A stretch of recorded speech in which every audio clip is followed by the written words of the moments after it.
नमस्कार। आप देख रहे हैं भव्य श्री न्यूज और मैं हूं आपके साथ आदित्य। इस वीडियो में हम आपको बताने वाले हैं कि आकाशीय बिजली को आप देखे होंगे। जब आसमान में बिजली गरजता है तो उस समय सोचिए आसमान में उड़ते हुए प्लेन पे उस पर क्या प्रभाव पड़ता है, वो आज इस वीडियो में हम आपको बताने वाले हैं।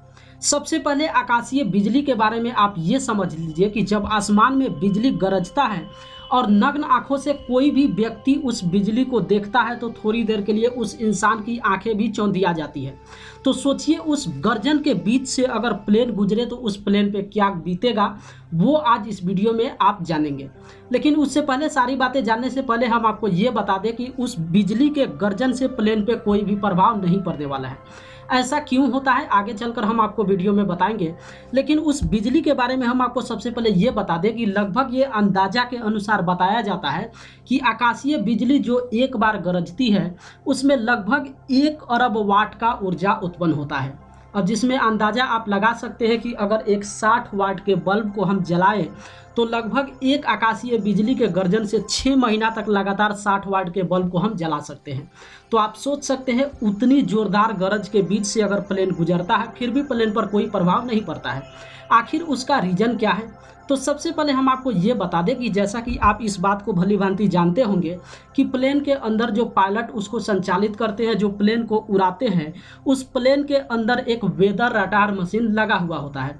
अब उस वेदर रडार मशीन का काम क्या होता है कि कोई भी तूफान आने से पहले, कुछ समय पहले जो है वो पायलट को सूचित कर देता है कि इस दिशा से कोई तूफान आने वाला है। अब उस स्थिति में वो पायलट करता क्या है कि अपने प्लेन का जो दिशा है वो वहाँ से मोड़ लेता है, यानी कि जिधर से तूफान आने वाला होता है उसके बगल से वो प्लेन को मूव करा लेता है। तो अब थोड़ी देर के लिए आप ये भी सोच में आश्चर्यचकित होंगे कि हम पहले ही आपको बता रहे थे कि आखिर जब आकाशीय बिजली के गर्जन से प्लेन पे कोई प्रभाव नहीं पड़ता है तो आखिर पायलट जो है अपने प्लेन को दिशा वहाँ से क्यों बदल देता है।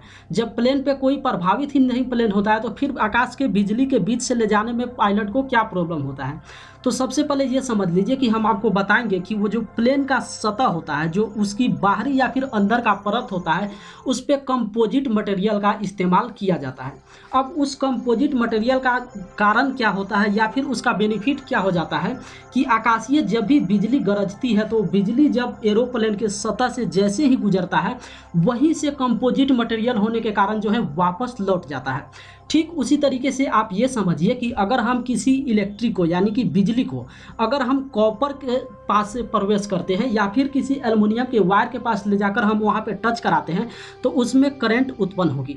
लेकिन आप सोचिए अगर उसी बिजली के वायर को अगर हम एक प्लास्टिक के किसी चीज़ में अगर जाकर वहाँ पे टच करते हैं तो उसमें कोई भी वहाँ पे प्रतिक्रिया नहीं होगा। ठीक उसी तरीके से आकाशीय जब बिजली उत्पन्न होती है तो उसका प्रभाव एरोप्लेन के सतह पर कोई इफेक्टेड नहीं कर पाता है। उसका सबसे बड़ा रीजन ये होता है कि प्लेन के बाहरी सतह पे कंपोजिट मटेरियल का इस्तेमाल किया जाता है। यही कारण है कि उस प्लेन पे कोई भी प्रभाव आकाशीय बिजली से नहीं पड़ता है। लेकिन उसके बावजूद आखिर पायलट अपने प्लेन को उस दिशा से अलग क्यों हटाता है, सवाल ये उठता है।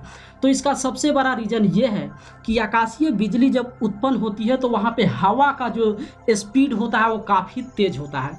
अब उसमें हो सकता है ये कि अगर पायलट अपने प्लेन को उस बिजली के बीच से होकर गुजारता है तो जो पायलट का नियंत्रण होगा उस प्लेन पे वो वहाँ से हट जाएगा और उस तरीके से प्लेन वहाँ पे क्रैश होने का काफ़ी ज़्यादा चांस होता है। यही कारण है कि वेदर रडार सिस्टम के कारण पायलट क्या करता है कि अपने प्लेन को दिशा को वहाँ से जो है बदल देता है।